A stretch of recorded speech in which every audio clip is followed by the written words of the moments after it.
This is my sourdough bread, which I made yesterday evening, and I'm going to put it in the oven this morning and cook it, and we'll see how it turns out. There it is in the air fryer oven. I'm going to give it, well, I've just put on the standard setting.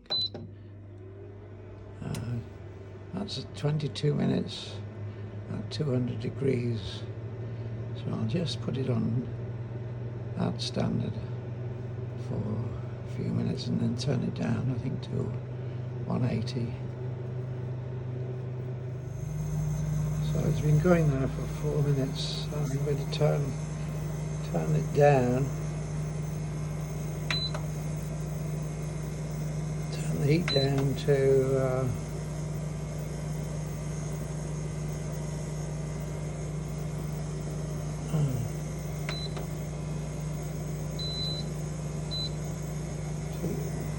180.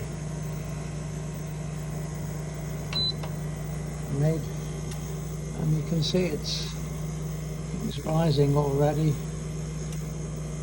I made it with 550 grams of ordinary white plain flour,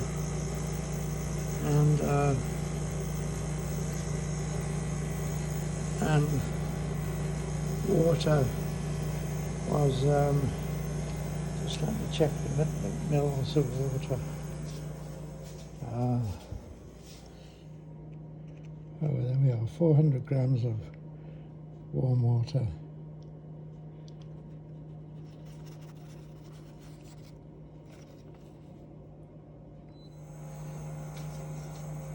So it's just bleeped. I'm going to take it out for you now and turn it. That's looking quite nice.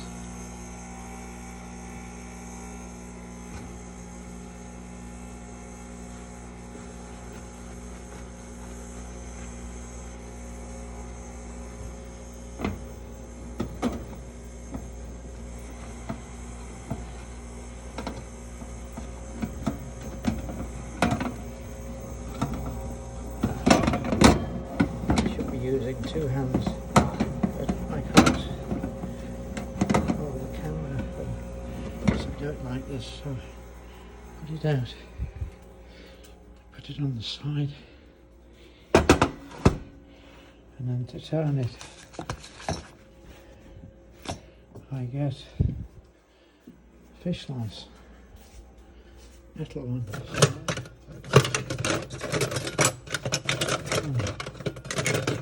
Here we are. There's a metal fish slice, and made this once before,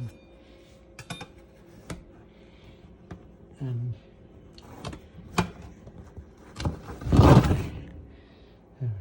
I flipped it over with the fish slice, and then I'll put it back in the oven. Unfortunately, I disfigured the bottom of the loaf here, so I might try a different method of turning it next time.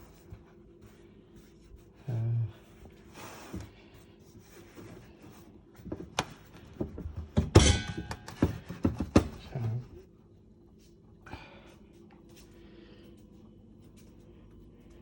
put it back into oven.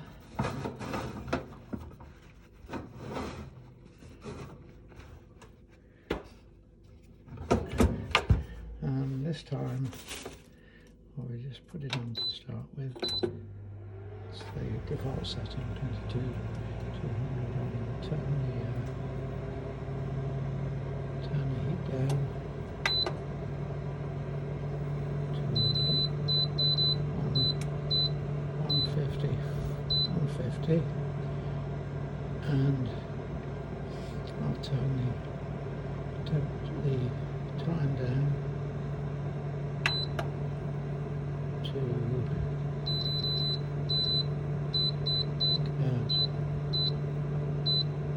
10 minutes.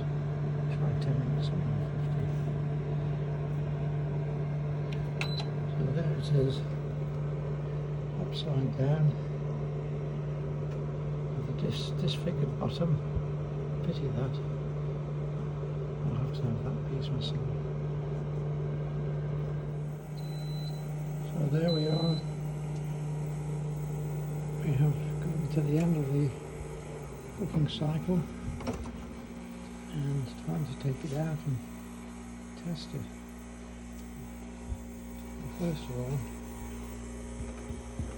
yes, it sounds all right.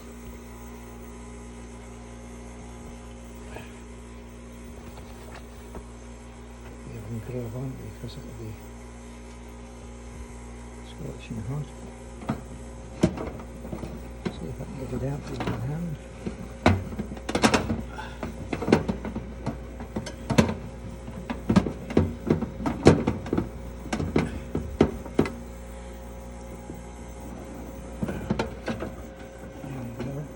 Over to the sink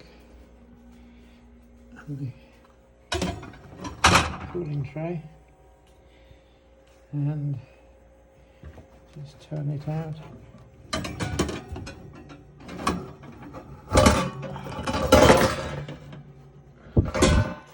Onto the cooling tray,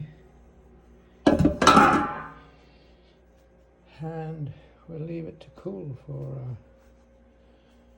probably about 5 minutes. Don't cut it straight away, even if you're tempted. That's what I've been told anyway. So I got this from a concoction of recipes on YouTube. Pity I scorched the top a little. Anyway. And I mean, it's very easy. I don't know how it's going to turn out because I haven't done all this folding and stuff that you're meant to do. You can make a lot of work out of creating a loaf of bread, but I just like to do it the easy way. Well, so I'll be back in about 5 minutes, and we'll see what it looks like inside. So after it's cooled down to a warm temperature, doesn't have to be stone cold, I've cut into it and I've got a nice crumbly inside and a nice crusty outside. Quite pleased with that. And then the things that you need: a cooling rack,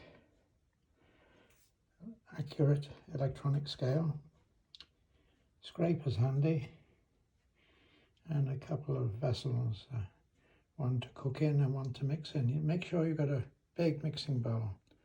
That's quite important.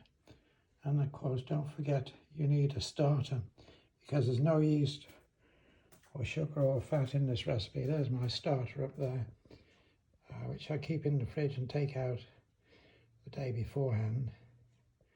And after I've put a small amount into, mixed it in the water before I add the water to the flour, I feed the starter by putting equal quantities excuse me, of flour and water mixed together in the starter, and that takes the place of the yeast.